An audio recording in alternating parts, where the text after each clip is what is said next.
Rippy, what a cute logo. Hello friends, this is Jasu Bakuhatsu, and welcome to Jasu Plays Tomba for the Sony PlayStation.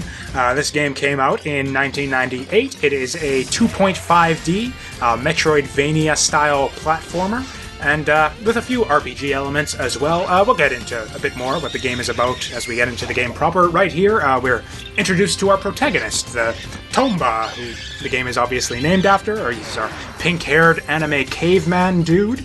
And, yeah, you basically just control Tomba, running around, jumping on pigs, taking a bite out of them as you do so, and throwing them into other pigs. And also, going through quests and, all that kind of stuff. Evil pigs have invaded the land, and they'll be stealing some stuff from us in a moment as well. And yeah, that's basically the plot in a nutshell, is what you're seeing here. Evil pigs invaded the land, taken people's stuff, and in a moment they're going to take our stuff, and we've got to go get it back by battling the evil pigs and stuffing them into bags, apparently.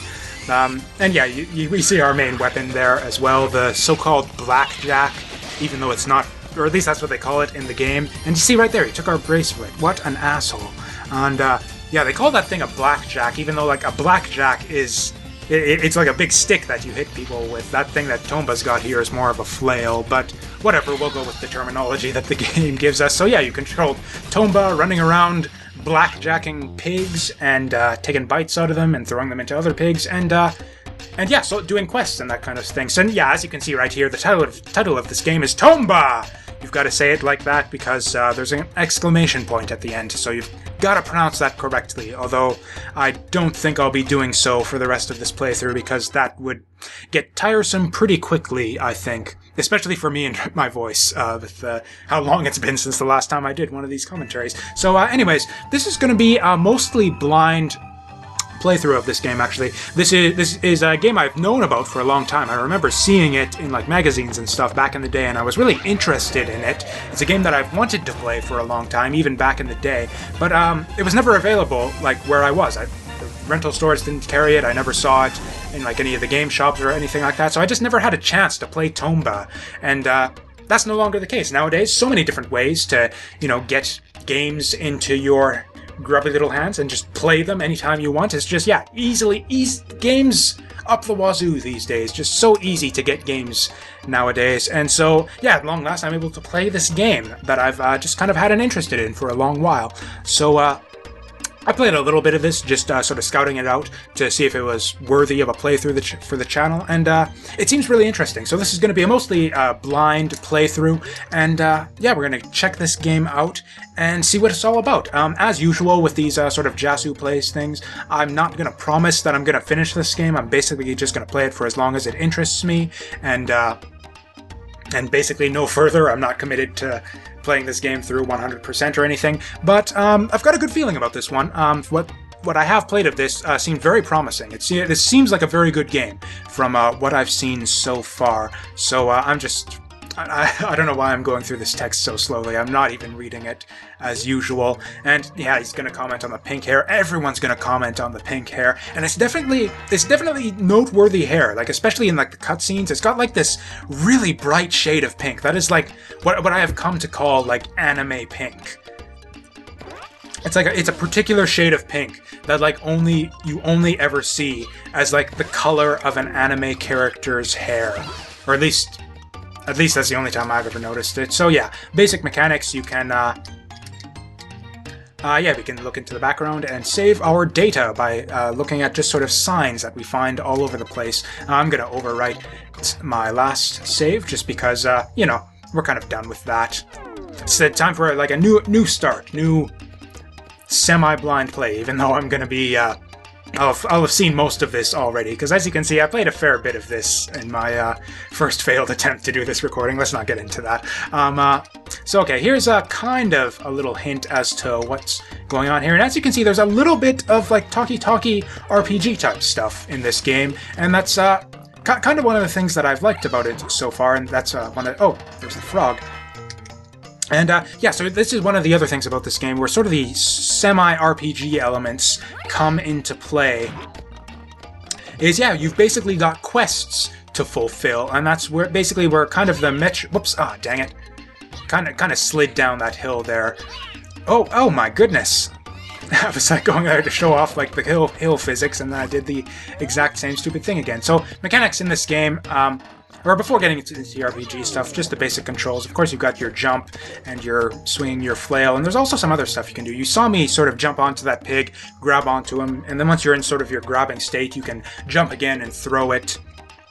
And then that's sort of one of the other mechanics for dealing with enemies in this game, is you jump on them, you throw them, and you can throw them into other enemies, and that gets you extra points. And I'll get into what... And again with the hair, I'm just...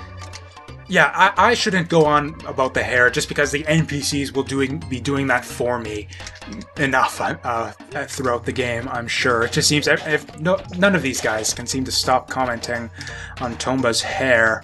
I mean, it's a good hairstyle, but like I said, I wouldn't... Or a good hair color, especially, but like I said, I won't comment too much further on it. So yeah, you jump on an enemy to grab them, and then after that you can jump again, and then after that you can press jump again to throw them. It's kind of a weird system, but it works well, I think. It's you can't walk around with once you've grabbed an enemy. So you just sort of like here, you can. It's like sort of I can't run around with an enemy sort of in my hands. I've got to jump with and then throw it, which is kind of interesting. And yeah, the other mechanic you can see is where the sort of 2.5D elements come in, is you can jump into the background. There are different sort of layers that you jump between.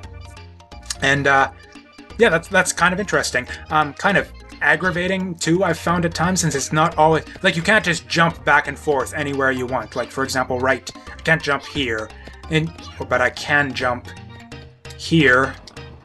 Oh, and apparently he automatically climbs up as well. And I can't latch onto this one, for example, either. And oh, I can actually go in here. I guess just to start things off, I'm going to be sort of evaluating things that I've noticed so far about the game. I've seen this in my test playthrough. I don't have any idea why they felt the need to do a cutscene here. You'd think that would indicate, like, oh, I'm going to ride this go-kart, or whatever it is, this, I guess, caveman cart. But, yeah, I'm not. There was just a cutscene there for no apparent reason. I can't ride the car-looking thing. Yeah, it was just a cutscene for some reason. But yeah, it's not always... Yeah, you can only jump in and out of between the different layers, only in certain places, and it's not... There's no clear indicator most of the time where it is that you're able to switch between layers, which can be kind of aggravating at times, I've found, just because it's like you can see stuff in the background that you want to get to, but you can't figure out like which is the exact place you need to be in order to do that. So that's the thing that happens sometimes. And also, of course, you can jump onto walls as well, either walls in the background or just yeah, sort of climbing on walls on the same plane in general, like so. You can just climb up and down that. And yeah, kind of neat. Kind of a lot of moves you've got here, which is pretty cool. This game's got, I wouldn't really say like a lot of depth or anything, but there's you got a lot of different moves you can do, and I kind of like that.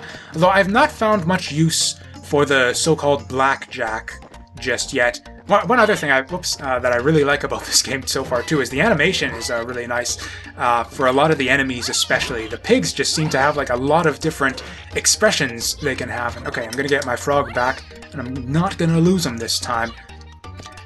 And so, what was I talking about? So yeah, one place where the RPG elements come in is less so with the leveling system. There is a leveling system, but I don't know how it works. As far as I can tell, you don't gain anything for gaining levels. But it's with the questing system right here. Oh, and I actually can talk to this guy. I didn't... And again with the pink hero. Okay, I'm not going to comment on it every time they comment on it. I'm just... Okay. And oh yeah, first time I met this monkey, I actually did this to initiate the conversation with him. So apparently you can just sort of jump on people to annoy them and initiate a conversation that way. And actually, if you notice, like yeah, if you look at like his jump on stuff animation, Tomba is supposed to be like taking a bite out of everything that he jumps on. You can see he's got like his mouth wide open when he's in the air, and that's the way they list that move in the manual. It's the jump and bite. Just because, you know, he's a savage. He's like a caveman dude, so he's just got to run around taking a bite out of everything just because he's, I don't know, a primitive dumbass like that. Just gotta have a taste of like everything he comes across. So yeah, Furious Tornado obviously is gonna get rid of this fog for us, which was somehow preventing us from moving forward. It was a very, very thick fog, I guess. But, yeah, basically you go around solving the... you get different quests from either NPCs or just, like, sort of weird...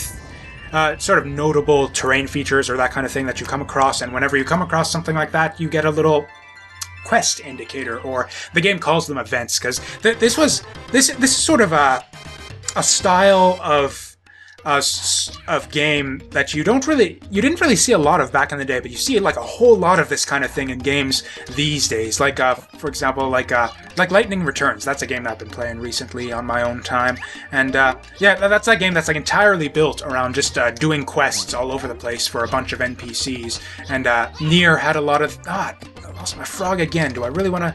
I do want to go back and get the frog just because I'm kind of, I don't know. It's just like.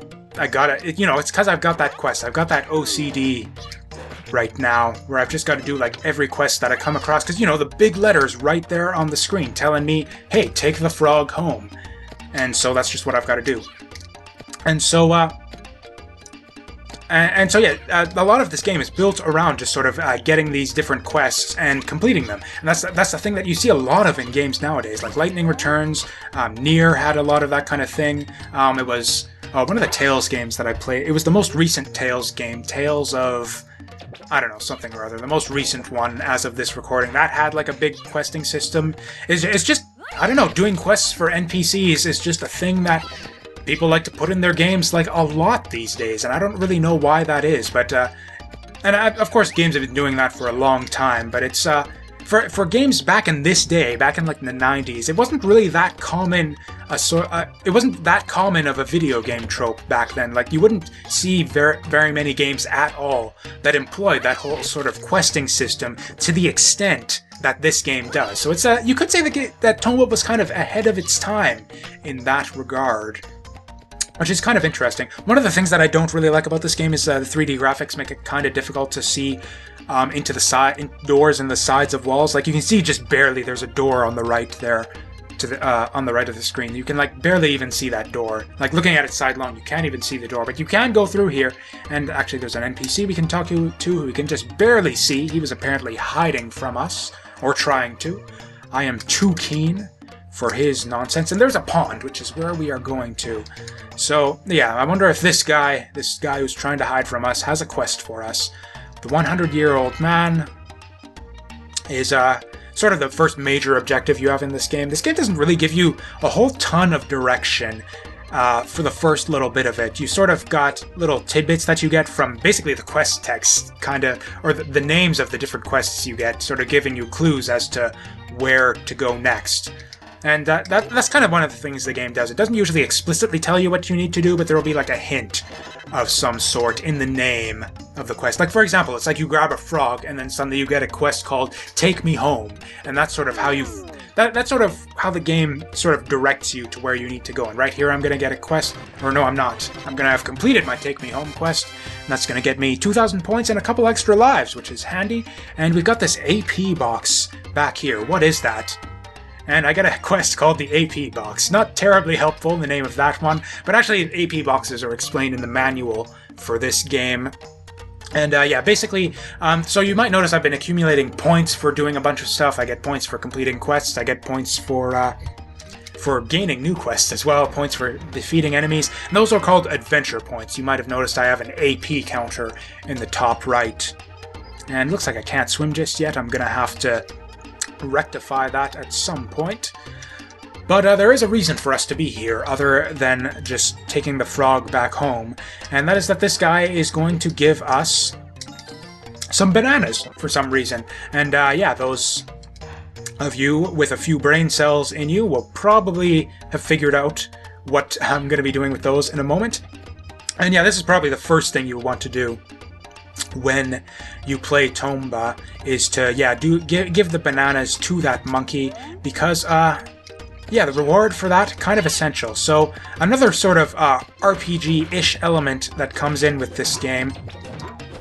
Can I kill that? These things will actually, yeah, snap up at you a fair bit. So I thought it would be nice if you could disable them. Those can actually be kind of tricky to deal with at times. And actually, now that I think of it, I think I want it to be in the foreground here.